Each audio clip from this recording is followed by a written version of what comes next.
Bonjour, le 3 novembre, à l'Assemblée nationale, il y a eu un incident pendant la séance des questions au gouvernement suffisamment grave pour déboucher sur une suspension de séance. Que s'est-il passé? Un député de la France insoumise, M. Bilongo, posait une question sur le sort réservé à des bateaux qui amènent des réfugiés et qui veulent être accueillis en France. Il a été interrompu par un député du Rassemblement national, M. de Fournas, qui a crié dans l'hémicycle qu'il rentre en Afrique. Alors, la question est de savoir est-ce qu'il s'adressait au député de la France insoumise, qui est noir, ou est-ce qu'il parlait du navire avec les migrants. Très vite, les députés de la France insoumise, mais également de la majorité, et également des Républicains, ont soupçonné le député du Rassemblement national d'avoir des propos racistes concernant son collègue de la France insoumise. Celui-ci s'est expliqué qu'il ne visait pas personnellement, qu'il l'estimait, qu'il avait le droit d'être parlementaire, mais qu'il visait les gens qui étaient sur le bateau et le bateau lui-même parce que le Rassemblement national ne veut pas accueillir des réfugiés. Alors d'habitude, je ne parle pas des questions de politique intérieure. Il se trouve que j'étais hier sur une chaîne, la LCI, et je ne voulais pas commenter cela. Mais je l'ai commenté parce qu'en fait, au-delà du débat national, cela a des répercussions internationales. Le Rassemblement national dit qu'ils sont contre l'accueil des réfugiés. Ils font une distinction entre les Ukrainiens, qui sont les bienvenus, et ceux qui viennent d'Afrique, qui ne le sont pas. Bon, c'est pas seulement un problème national. On sous-estime l'importance que ce type d'interpellation, que ce type de réflexion a sur notre image dans le reste du monde et en Afrique.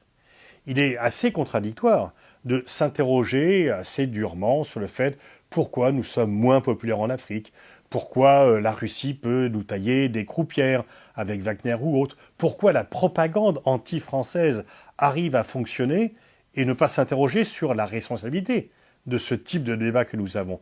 Parce que ce député qui crie qu'il rentre en Afrique, eh bien, pour tous les Africains qui écoutent cela, et nous sommes dans un monde globalisé, nos débats internes ont des répercussions internationales et ils sont écoutés.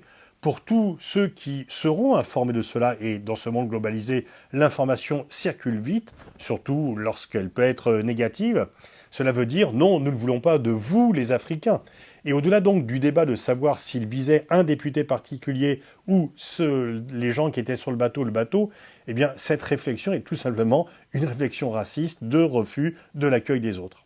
La France était au début de ce siècle le pays occidental le plus populaire parmi les pays non occidentaux, pour ses positions traditionnelles, à la fois effectivement d'accueil des réfugiés politiques, de ceux qui étaient discriminés ou pourchassés, aussi pour les positions spécifiques de la diplomatie française sur les conflits, et du fait notamment du refus de la guerre d'Irak du président Chirac, qui se mettait dans le pas de ses prédécesseurs, notamment le général de Gaulle et François Mitterrand, pour avoir une politique indépendante et tout à fait particulière.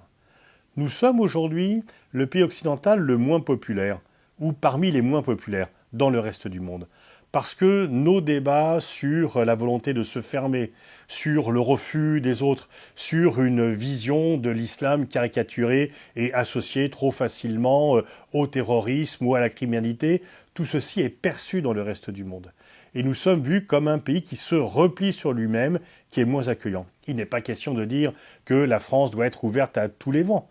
Mais en tous les cas, affirmer aussi fortement le refus de l'autre, ce qui ne correspond pas à la tradition française, ce qui ne correspond pas à son histoire, à la façon dont elle s'est bâtie et à la façon dont elle a bâti sa popularité, son prestige et son attractivité, ceci nous coûte des points. Et donc on ne peut pas à la fois s'étonner du fait qu'il y a des discours de plus en plus critiques sur la France, que nous sommes de plus en plus finalement rejetés, que les gens des pays latino-américains, africains, asiatiques vont plutôt vers d'autres pays occidentaux que nous et avoir ouvertement ce type de discours et en quoi cette interpellation est digne d'un débat. Ce n'est pas un débat.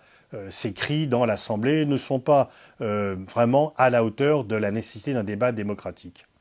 Alors, bien sûr, on peut dire qu'on se fout du prestige de la France, on se fout de la place de la France dans le monde, mais je ne crois pas que ça soit le discours. Personne au sein de l'Assemblée nationale ne tient ce discours et n'a cela pour politique. Et donc, si on veut que la France soit toujours un pays qui soit puissant dans le monde, si on veut que la France ait toujours une diplomatie active et qu'elle puisse avoir une capacité d'attraction et d'entraînement sur les autres pays, Il faut éviter ce type de discours, il faut éviter ces interpellations rageuses, il faut éviter d'afficher son refus des autres. On ne peut pas s'étonner que tous les pays non-occidentaux, et notamment les pays africains, veuillent se tenir à l'écart du conflit entre la Russie et l'Ukraine, n'adoptent pas notre position sur ce conflit en voulant sanctionner la Russie et être sévère sur l'Ukraine, si on dit bienvenue aux réfugiés ukrainiens, mais nous ne voulons pas des réfugiés des autres pays. Ça se voit trop. Et donc, effectivement, on participe ainsi, finalement, au déclin relatif de la place de la France dans le monde. Donc oui, j'interviens sur ce débat. Ce n'est pas uniquement un débat de politique intérieure. Il y a une interaction totale entre nos débats de politique intérieure et notre position à l'international. La frontière entre ce qui est dedans, ce qui est dehors est de plus en plus ténue. Pour dire si elle existe encore, il n'y a pas d'affaires réellement étrangères. Et une fois encore, il faut que nous soyons conscients que nous sommes écoutés. Parce que justement, la France est un pays qui est écouté dans le monde. Mais si nous donnons ce visage-là, nous serons écoutés pour être impopulaires, pour être rejetés. Donc il faut savoir et être conscient que nos débats ont des conséquences sur notre positionnement international et on ne peut pas vouloir une France forte et ne pas prendre ceci en considération.